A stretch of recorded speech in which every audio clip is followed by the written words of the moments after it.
저희 아버지는 참 무뚝뚝한 분이셨습니다. 기억해 보니 아버지랑 목욕탕에 한번 간 일도 없고 짜장면 한 그릇 함께 먹은 일이 없는 것 같습니다. 많이 사랑하셨지만 표현할 줄 모르는 그냥 경상도 남자였습니다.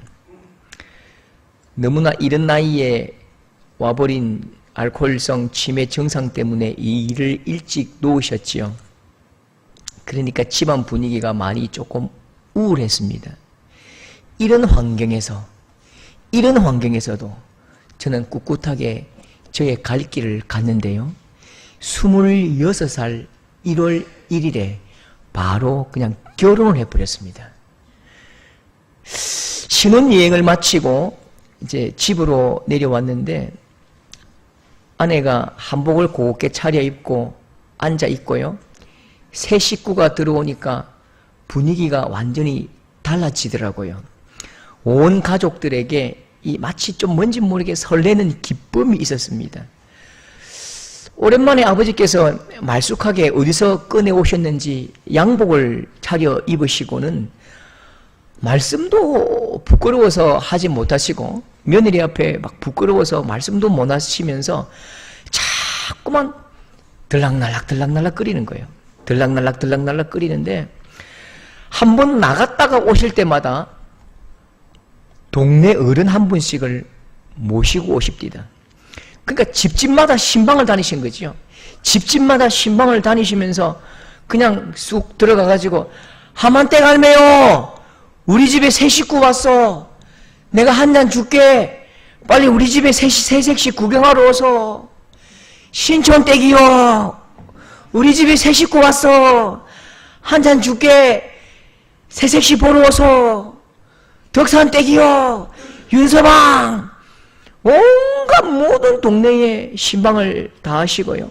새 식구가 들어온 것이 너무 행복하셔서 동네 어른들에게 막 자랑을 하신 것이지요. 그때 어른들이 참 하신 말씀 중에, 야, 난 니는 장가 못 갈 줄 알았다. 근데 어째 그래 참 예쁜 색시 구했노. 그렇게 이제 칭찬을 하시더라고요. 예, 한 명은 좀 암해할 수 있었는데. 예. 어른들의 상을 차리시면서 어머니께서 고개를 흔들면서 그렇게 말씀하십니다. 야, 너가 아버지야, 어제 밤에 잠 한숨 안 자고 사람을 얼마나 들들 볶아대는지 아나? 한 말도 하고 내일 새 아기 몇 시에 언제 온다더노? 내일 새 식구 언제 온다더노? 전화해봐라. 어머니가, 아니 내일 아침에 오겠지요. 그러면 몇 시에 오는지 다시 알아봐라.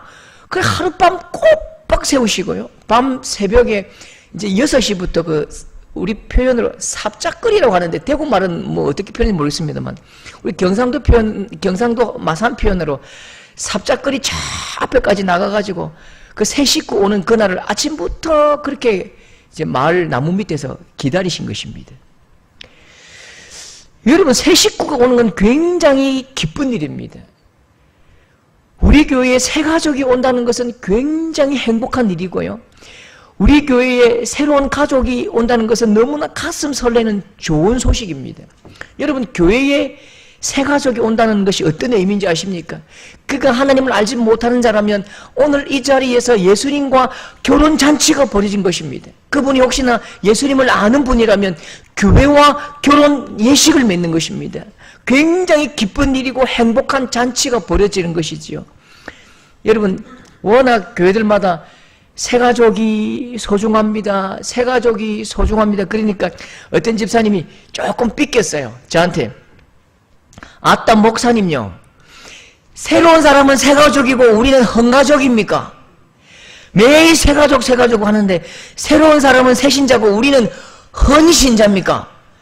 예, 우리는 헌신자가 아니라 헌신자입니다. 새로 오신 분은 새가족이고 오랫동안 이곳에서 신앙생활 하신 분들은 하나님 나라를 위해서 우리의 생명까지라도 다 내어놓은 헌신자가 아니고요, 헌신자입니다. 헌신자와 헌신자 아시겠지요? 헌신자, 낡았다는 뜻이 아니고요. 하느님 앞에 내 목숨이라도 내어놓은 헌신자들이지요. 여러분 오늘 말씀해 보면요, 예루살렘 교회에 새 가족이 왔습니다. 예루살렘 교회에 새 가족이 등록을 했습니다. 새 가족 카드에 이름을 딱 썼는데요, 이름 사울, 학력 가말리엘 대학 졸업, 주소 다소 어느 집, 신앙 경력 바리새인 30년. 새가족 환영 시간에 예루살렘 교회 담임 목사님이 소개를 했습니다. 오늘도 하나님께서 우리에게 좋은 소식을 주셨습니다. 새가족이 오셨네요. 사울씨 바리새인이시고 다소에 사시고 한번 일어나서 박수로 환영하겠습니다 했는데 아무도 박수를 치지 않는 것입니다.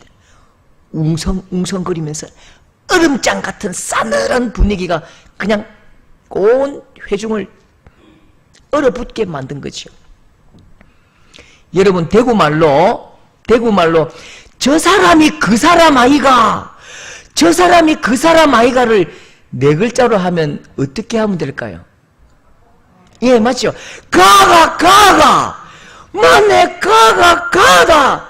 그리고는요 전부 다 슬금슬금 다 나가버리는 것입니다. 예루살렘 교회 모든 성도들이 그냥 막 피해버리고 도망을 가버리는 것입니다. 누구죠 그 사람이요? 예수 믿는 사람을 잡아서 짐승처럼 끌고 가서 쳐 죽이던 사울, 바로 가인 겁니다. 우리 교회 지금 그 스데반 집사를 쳐 죽이던 바로 그 사람입니다. 우리 교회 그렇게 신실하시던 그 스데반 집사님을 돌로 쳐 죽일 때에 그 사람이 증인이 되었던 바로 그 사람이라고요. 그러니까 예루살렘 교회 분위기가 얼음장 같지요. 26절에 사울이 예루살렘에 가서 제자들을 사귀고자 하나 두려워하여 그가 제자됨을 믿지 아니하니 우리는 네가 지난 여름에 한 일을 다 알고 있다. 무슨 영화 제목 같지요?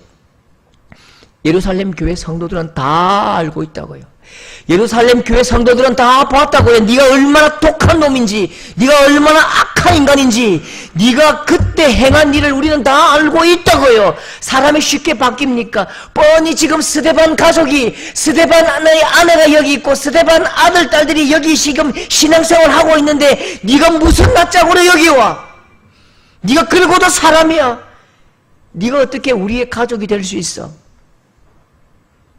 아무도 잡아주지 않던 그 차디찬 사울의 손을 한 사람이 꼭 잡아줍니다.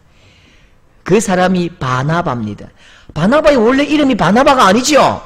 바나바는 원래 이름이 요셉입니다. 4장 36절에 이름은 요셉이라 사도들이 일컬어 바나바라 하니 번역하면 위로의 아들이라.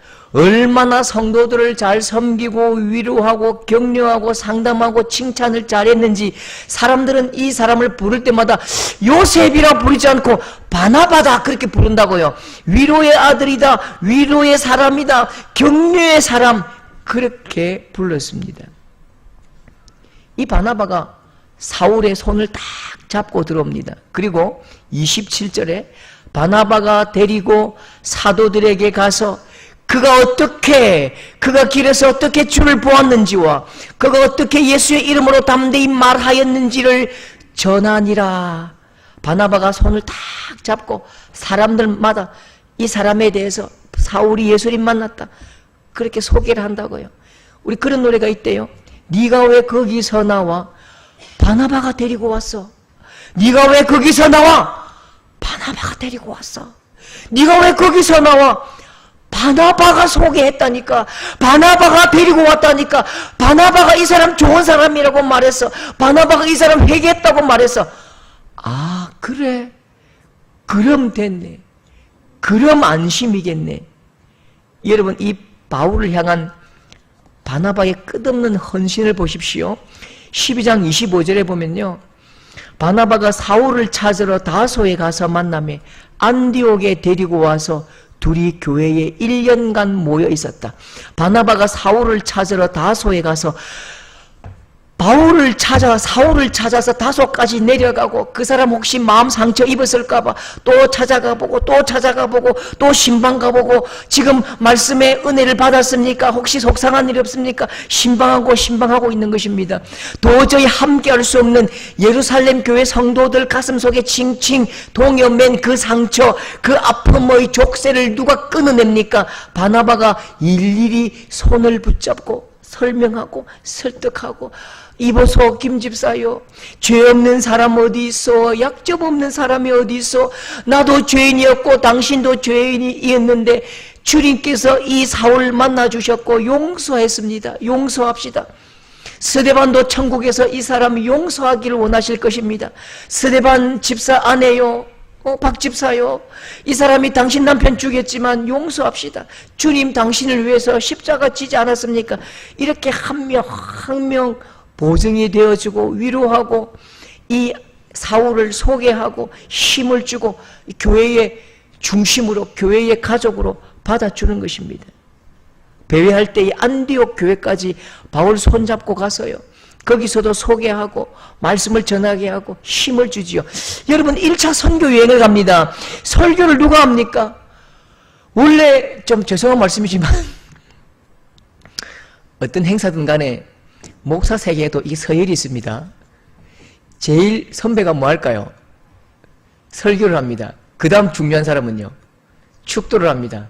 세 번째 중요한 사람은요, 대표기도 합니다. 네 번째 중요한 사람은요, 광고를 하고, 다섯 번째 아무도 안 중요한 사람은 그 앉아 있습니다. 이게 목사 세계에도 서열이 있습니다. 예. 어디 행사 나가실 때 보면 설교하는 사람이 1번, 축도하는 사람이 2번 이렇게 선후배가 돼 있다니까요. 요도 마찬가지입니다. 지금 바나바가 중요하다고요. 바나바가 그 교회의 핵심입니다. 그런데 진짜 중요한 자리를 누구에게 내어주지요? 14장 9절에 보면 바울이 말하는 것을 듣거늘, 14장 21절에 바울은 그 중에 말하는 자이므로 헤르메스라 하더라. 바울이 설교를 합니다. 바울에게 중요한 자리를 내어주고 바울에게 더 중요한 자리로 세워주고 있지요. 바울이 훨씬 더 출중한 은사를 가졌음을 보고 바울의 은사를 드러내고 설교자의 자리로 세워주고 바울의 설교를 듣고 수많은 사람들이 은혜를 받도록 합니다. 그게 가장 중요하거든요. 왜요? 바울이 그 교회의 중심적인 자리를 잡기 위해서 이 바울이 설교하는 것이 훨씬 더 유익하기 때문에 그 중요한 자리를, 그 돋보이는 자리를, 그 스포트라이트 받는 자리를 자기가 차지하지 않고 바울에게 세워주는 것입니다. 바울의 하느님 말씀을 한번 들어보라고, 바울이 전하는 하느님 말씀을 들어보라고. 그가 이단이냐고, 그가 아직도 유대교인이냐고, 아니라고, 회복되었다고, 그가 전하는 말씀을 통해서 한번 은혜 받아보라고, 그렇게 세워주는 것입니다. 저는 이런 생각을 해봅니다. 이 바울이 다메섹 도상에서 예수님을 만나는 엄청난 기적을 누렸다고 해서 금방 그 마음이 천사로 변합니까? 예수님 만난 즉시 대단한 능력자가 되고 불굴의 전도자가 됩니까? 갑자기 벼락 맞은 것처럼 복음이 이해되고 하느님 말씀이 새겨집니까? 절대로 그렇지 않습니다. 예수님은 바울을 부르셨지만 그를 바로 쓰실 수 없습니다. 그래서 오랜 시간 동안 그 모진 마음과 상처를 치료하셨고 율법의 때를 다 벗겨내셔야 했습니다. 그 일을 누구에게 맡기지요? 바나바에게 맡기십니다. 그러면요, 바나바가 이 바울을 데리고 수업을 해야지요. 제자 훈련해야지요. 목금을 들고 머리를 때려가면서 예수 복음 전하고 가르치고 외우고 훈련시켜야지요. 그런데 바나바는 한 번도 바울을 그렇게 대하지 않습니다. 그렇게 하지 않는다니까요. 어떻게 이 바울을 하나님의 일꾼으로 만듭니까? 여러분, 유명한 영화의 한 장면이 있습니다. 한 영화에 보면요, 한 스승이 자기의 제자들과 건달들, 조폭들에게 시합을 시킵니다.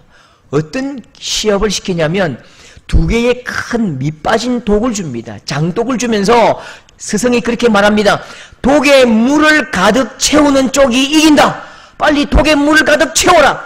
두 팀 모두 건달팀, 제자팀이 막 물을 갖다 붓습니다. 아무리 물을 부어도 그 깨진 독이 차지 않는 거지요. 그러니까 조금 지혜가 있는 이 조폭, 깡패, 두목이요, 갑자기 그렇게 말합니다. 독을 들어라! 장독을 들어라! 그리고는요, 그 밑이 깨어진 독을 들고 막 달려갑니다. 어디로요? 연못으로 달려갑니다. 그리고 그 연못에 장독을 던져버립니다. 장독을 던져버리니까 그 독에 물이 가득 채워진 것입니다. 나중에 이 건달이, 이 조폭이 스승님께 묻습니다. 선생님, 저희들을 받아주시고 사람 만들어 주셔서 고맙습니다. 그렇게 모나고 악하고 깨진 저희들, 그렇게 악하고 악한 저희들을 왜 받아주셨습니까? 저희들을 어떻게 받아주셨습니까? 그때 그 스승이 아주 귀한 말씀을 하지요. 너희들의 깨진 조각을 내 마음의 연못에 던져버렸다. 너희들이 그 깨진 독을 연못에 던지니 그 물이 차지 않더냐? 너희들의 그 깨진 마음의 조각을 내 마음의 연못에 던져버렸다. 그러니 깨진 독 같은 너희들이 하나도 내 마음이 아프지 않더구나. 내 마음의 연못에 던지니 깨진 너희들의 마음도 물이 가득 차더구나. 그렇게 말하더랍니다. 사랑하는 여러분, 어느 날 세 가족이 저에게 이런 질문을 했습니다. 세 가족이요, 저에게 이런 질문을 합니다. 목사님, 성경에도 아브라함 링컨 나옵니까? 이상하네요. 성경이 기록된 게 언젠데 아브라함 링컨이 나옵니까? 그 무슨 말입니까? 링컨 안 나오는데요. 아니, 아브라함 하던데 아브라함 링컨 말하는 게 아닙니까? 제가 너무 당황해서 말을 못하는 거죠. 우리에게는 아무것도 아니잖아요. 우리에게는 그 아브라함 링컨하고 다르다는 거 알잖아요. 그런데 모르는 분은요, 세 가족은 아브라함 링컨이 아브라함인 줄 알더라니까요.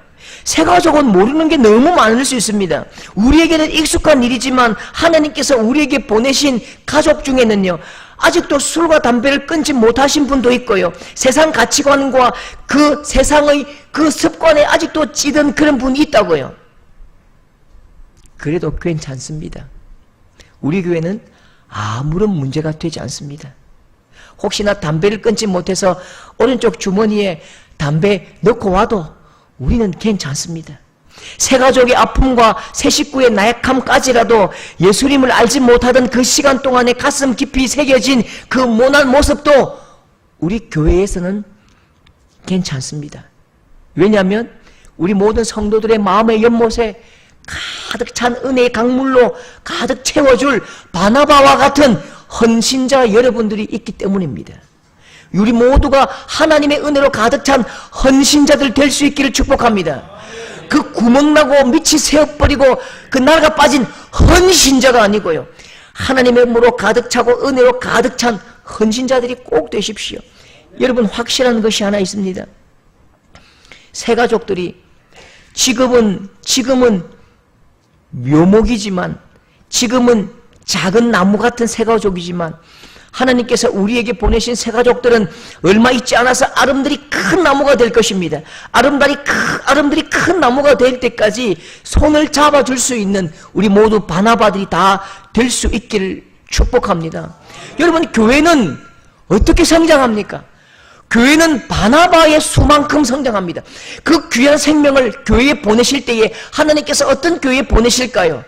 바나바 숫자만큼 새로운 성도들을 보내신다니까요.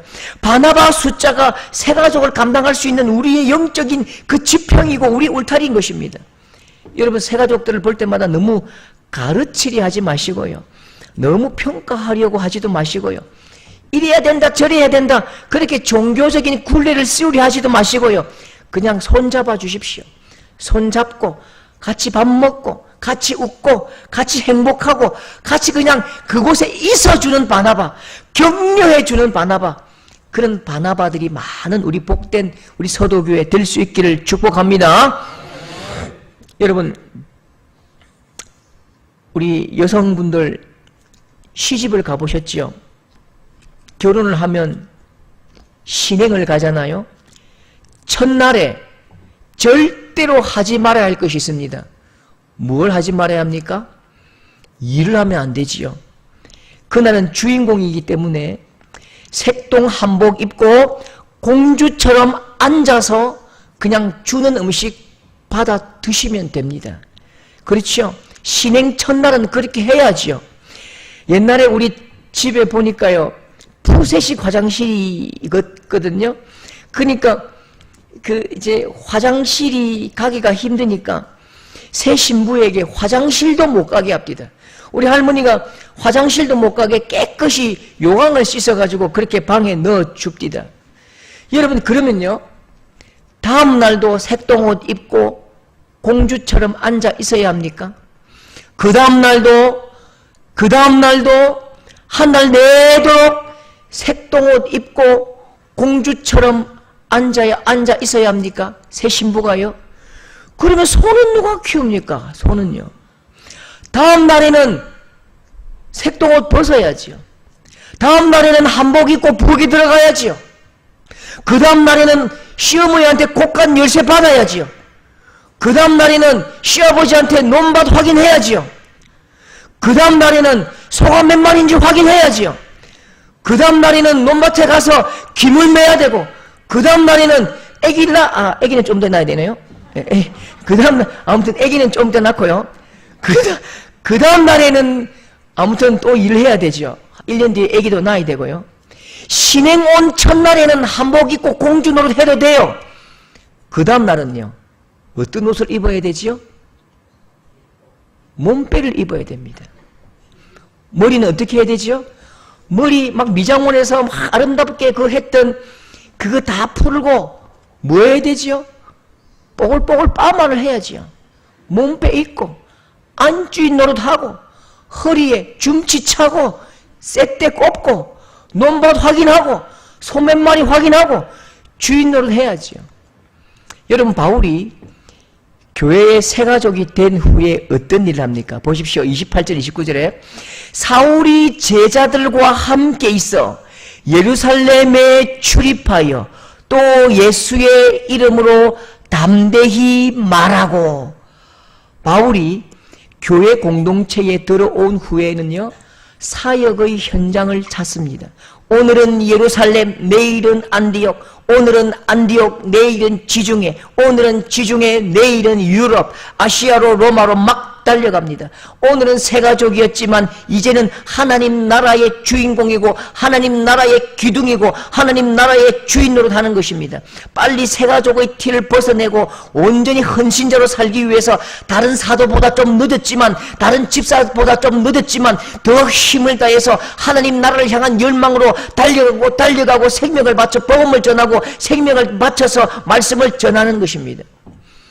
여러분, 오늘 전에 개그 콘서트에 애정남이라는 프로그램이 있었습니다. 애정남 아십니까? 애매한 것을 정해드리는 남자, 그 뜻입니다. 여러분, 교회는, 우리 서도교회는 언제까지 새가족이고 언제까지 헌신자일까요? 참 애매합니다. 등록하고 언제까지 새가족이고 언제부터 헌신자지요? 진짜 애매하지요. 오늘 제가 딱 정해드릴게요. 제가 친구 집에 놀러 갔거든요. 배가 너무 고팠습니다. 그 친구 아내가 라면을 끓여줬습니다. 진짜 섭섭합니다. 안성탕면을 2개 끓여주는데 진짜 섭섭한 거예요.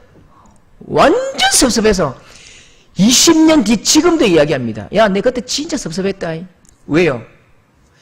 라면에 계란을 안 넣어주는 겁니다. 계란을 안 넣어줘요. 그러니까 그 계란 안 넣어준 그 라면을 후루룩 먹고 얼마나 섭섭한지요. 저희 집에서 집사람이 라면을 끓여줍니다. 계란을 안 넣어줍니다. 그런데 하나도 안 섭섭합니다. 왜요? 왜 안 섭섭하죠? 내가 냉장고 열고 안 주면 계란 3개, 4개 깨가지고 막 삶아 먹으면 된다고요. 내가 내가 넣으면 된다고요. 새신자와 헌신자 차이가 무엇이냐? 내가 교회 생활하면서 교역자에게 섭섭하고, 장로님께 섭섭하고, 식당에 섭섭하고, 기관에 섭섭하고, 이게 섭섭하면 새가족입니다. 섭섭하면 아직도 손님입니다. 그런데 하나도 섭섭하지 않고, 필요한 것, 계란이 필요하면 내가 계란 꺼내 먹고, 밥이 필요하면 내가 밥 해 먹고, 뭐 딴 게 필요하면 내가 마음대로 해 먹을 수 있으면요, 그 사람은 주인입니다. 주인은 섭섭하지 않은 것입니다. 주인은 헌신자인 것입니다. 그런데 참 희한한 것은요, 무슨 평생 섭섭하고 평생 시험 드는 분들도 있더라니까요. 무슨 섭섭함과 시험 드는 일에 역사적인 사명을 띠고 이 땅에 태어난 분들도 간혹 있습니다. 이런 분들은요, 아마 평생 교회에서 새가족 노릇하다가 천국 가도 새가족 공부하고 있을 분들입니다. 여러분, 우리 교회, 우리 서도교회는요, 적어도 이 서구에서는 가장 건강한 교회라고 여러분 저는 자신합니다. 할렐루야! 우리 서구에서 가장 건강한 교회입니다. 확신합니다. 그런데 우리 교회가 아무리 건강한 교회라고 해도 이 땅에 존재하는 모든 교회는 연약한 부분이 있습니다. 반드시 여러분 마음을 섭섭하게 하는 부분이 있다니까요. 목사가 여러분을 섭섭하게 하고, 장로님이 여러분을 섭섭하게 하고, 마음 상하게 하고, 어째 말하다가 보니까 좀 상처 주는 말을 할 때도 있다니까요. 그런데 손님은 흉을 보고 욕을 하고 돌아갑니다. 손님은 흉을 보고 돌아간다니까요. 그러나 주인은요, 주인은 말없이 그 자리를 꿋꿋하게 지키고 그 약함을 책임지는 것입니다. 왜지요? 교회가 바로 그 사람이기 때문입니다. 그 사람이 곧 교회이기 때문입니다. 여기 보십시오. 바울이 예루살렘 교회에 들어와 볼 때에 약점이 얼마나 많은지 아시지요? 이 예루살렘 교회는 유대주의 교회입니다. 유대주의에 젖어서 복음이 사마리아로 나가지 못하는 것입니다. 사마리아 사람들이 어떻게 예수 믿어? 사마리아 사람들은 예수 믿고 천국 간다면 나 천국 안 갈 거야. 저 쓰레기 같은 것들도 천국 간단 말이야. 내가 안 가고 말지. 그렇게 이 민족 이기주의가 그 복음의 턱을 넘지 못하고 유대를 넘지 못할 때가 있었다니까요. 그러면요, 바울이 이런 교회가 무슨 교회야? 이런 교회가 무슨 교회야? 예수님 말씀도 지키지 못하는 이런 교회는 썩어진 교회야. 약한 교회야. 그렇게 빈정대고 욕하지 않습니다. 예루살렘 교회가 가지고 있는 악한 약점, 지독한 약점을 누가 감당하지요? 그 약점이 눈에 보이고 그 약점 때문에 마음이 상하고 그 약점 때문에 고통한 이 바울이 책임을 지고 이방인들에게로 1차, 2차, 3차, 4차 전도 여행을 내가 가는 것입니다. 내가 마음이 불편하고 내가 부담스럽고 내가 마음이 막 끓어오르기 때문에 니 왜 안 가냐라고 말하지 않고 내가 하는 것입니다. 여러분, 네덜란드 아시지요? 물보다 낮은 땅 네덜란드에는요, 한 번씩 물이 땅을 넘어옵니다. 큰일 나지요. 물이 땅을 넘어오지 못하도록 큰 뚝을 쌓아놓고 살아갑니다. 뚝이 무너지면 온 나라가 그냥 물에 잠겨버립니다. 전멸입니다. 어느 날 1900 몇 년도에 어느 날 아이들이 뚝 위에서 막 놀다가요, 뚝에 구멍이 난 것을 발견합니다. 10명, 20명이 막 놀다가 뚝에 구멍이 났는데 훨씬 더 막 뚝이 슬슬슬슬 무너지는 것입니다. 많은 친구들이 빨리 어른들에게 알려야 돼, 빨리 어른들에게 알려야 돼 막 달려갑니다. 그런데 한 아이는 가만히 있다고요. 한 아이는 가지 않습니다. 그리고 그 물이 새는 그 구멍에 손을 딱 댑니다. 그리고 막 흘러넘치니까요, 그 자기 팔을 쑥 집어넣습니다. 흘러넘치니까 자기 어깨를 쑥 집어넣는다고요. 그래도 흘러넘치니까 자기 몸을 막 집어넣습니다. 한 손으로 한 몸으로 불가능하니까요, 자기 온 몸으로 그 구멍을 막 막고 있다고요. 그 물살이 세고 세니까요, 온 몸으로 막 밀어 넣고 있어요. 한참 후에 어른들이 올라왔는데요, 그 아이가 물을 많이 먹고 그 죽어 있는 거죠. 딱딱하게 굳어 있는 채로 그 구멍에 물막이가 되어서 죽어 있는 것입니다. 아직도 그 아이의 동상이 그 자리에 있습니다. 그 작은 몸이 온 마을을 살린 것입니다. 본 사람이 감당하는 것입니다. 본 사람이, 내 마음에 거룩한 열정과 거룩한 부담감이 있는 사람이 그 일을 하는 것입니다. 그런데 그 일을 하는 대가가 얼마나 혹독한지 아시죠? 바울이 죽을 지경, 아니 그 생명이 죽기까지 그 마음의 부담감과 불편함을 자기가 책임진다고요. 그 교회의 약점을 보고 교회가 왜 이래라고 말하지 않고 그 교회의 약점을 자기가 책임지는데 어떻게까지요? 언제까지요?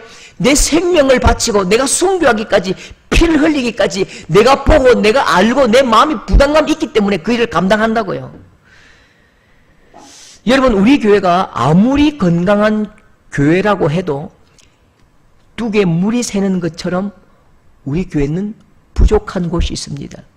연약한 곳이 있을 것입니다. 어쩌면 오래 예수 믿고 여기에 익숙한 우리에게는 보이지 않는 곳이 있을 것입니다. 우리에게 보이지 않는 그곳은 누가 메워야 할까요? 눈에 보이는 사람이 메우는 것입니다.